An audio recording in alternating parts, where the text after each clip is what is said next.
Hello everyone. Uttar Pradesh सरकार के द्वारा भवनों के निर्माण को लेकर के नए नियम लागू किए गए हैं।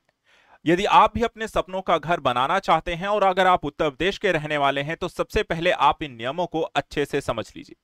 अन्यथा भवन निर्माण के समय नियमों की अनदेखी करने पर सरकार और प्रशासन आपके समक्ष आ जाती है, नोटिस थमा देती है और कई तरीके की समस्याएं आपके सामने आती हैं। तो आखिर क्या कहता है ये नियम? देखिए, यहां पर 5 बड़े बदलाव आपको लागू किए गए हैं। सबसे पहले मैं आपको समझा देता हूं आखिर ये बिल्डिंग कंस्ट्रक्शन के बायलॉज जो नियम है वो होते क्या है। इसको यहाँ पे जो नए नियम लागू किए जा रहे हैं उसमें क्या क्या परिवर्तन किया गया है और इससे किस तरीके से आप भवनों को जो निर्माण करेंगे उसमें क्या क्या चीजें आपको सावधानी से रखनी है। सबसे पहले अगर हम देखें, आपको समझा दें कि ये जो उत्तर प्रदेश में बिल्डिंग कंस्ट्रक्शन के बायलॉज जो नियम है वो कहते क्या है, इसमें किन किन चीजों को ध्यान में रखा जाता है।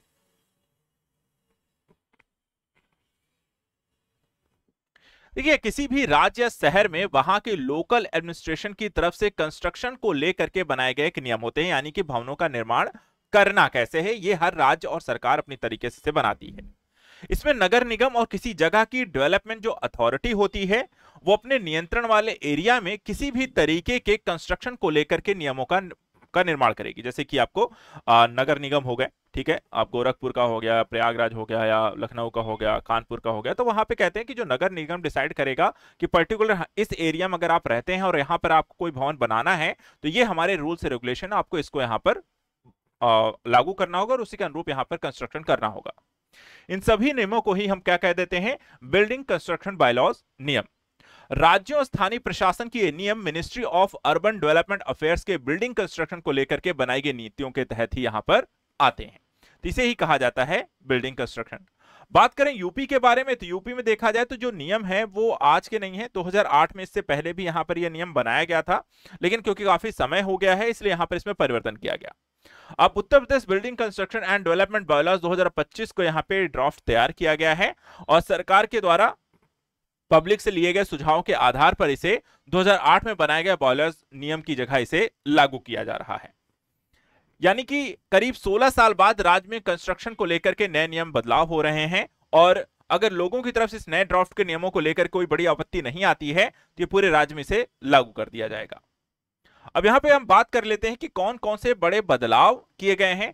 पहले का जो कानून था उसमें क्या था नियम, और उसमें वर्तमान समय का जो ड्राफ्ट है या कानून है उसमें किस तरीके के नियम लागू किए जा रहे हैं। देखिए, अब यहां पर एक नया नियम लागू किया गया है जो पहले नहीं था। 1000 वर्ग फीट तक के रेजिडेंशियल प्लॉट पर कंस्ट्रक्शन के लिए मालिक को किसी भी विभाग से नक्शा पास कराने या किसी परमिशन की जरूरत यहां पर नहीं होने वाली है।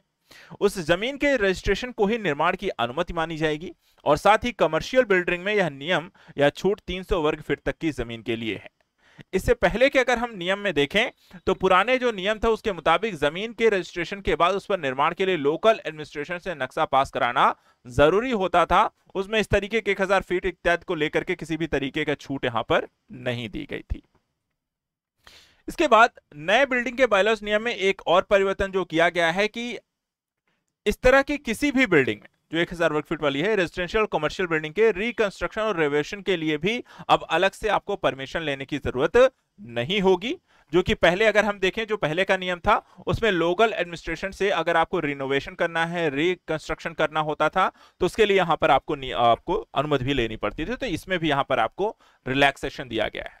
और तीसरा, अब रेजिडेंशियल बिल्डिंग के करीब 25% एरिया को आप होम स्टे, नर्सरी, क्रैच या किसी तरह के ऑफिस के रूप में इस्तेमाल करने के लिए अब अलग से परमिशन भी लेने की जरूरत नहीं होगी। इन सारी चीजों का भी आप निर्माण कर सकते हैं।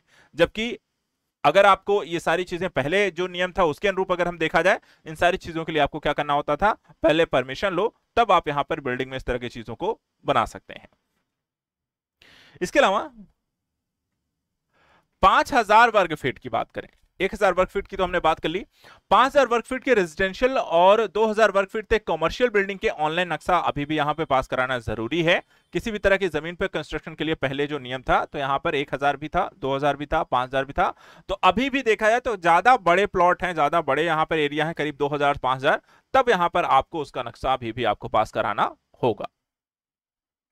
इसके अलावा एक और नियम, 45 मीटर चौड़ी अगर सड़क हो तो वहां बहुमंजिला बिल्डिंग बनाई जा सकेगी। सिर्फ एयरपोर्ट या आर्कियोलॉजिकल सर्वे ऑफ इंडिया के स्मारकों के पास इस तरीके के प्रतिबंध अभी भी लागू रहेंगे। वहीं पहले के नियम के अनुसार पहले मल्टी लेवल अपार्टमेंट बनाने के लिए प्लॉट का साइज करीब 20,000 वर्ग फीट से कम नहीं होना चाहिए था। इस तरीके से जो बिल्डिंग कंस्ट्रक्शन को लेकर के जो नए रूल्स यहां पर लागू किए गए हैं, काफी कुछ यहां सहूलियत सरकार के द्वारा दी गई है और उसके माध्यम से अब ये यहां पर जो भी नए निर्माण यहां पर यूपी में होंगे अब इस नए नियम के मुताबिक होंगे। इसलिए यहां पर उत्तर प्रदेश से संबंधित यहां पे करंट न्यूज के अंतर्गत आज इतना ही रखेंगे। ऐसे ही इंपॉर्टेंट टॉपिक्स को लेकर के हम लगातार आप सभी के समक्ष आते रहेंगे। आप हमारे साथ लगातार जुड़े रहें। Thank you so much and good luck.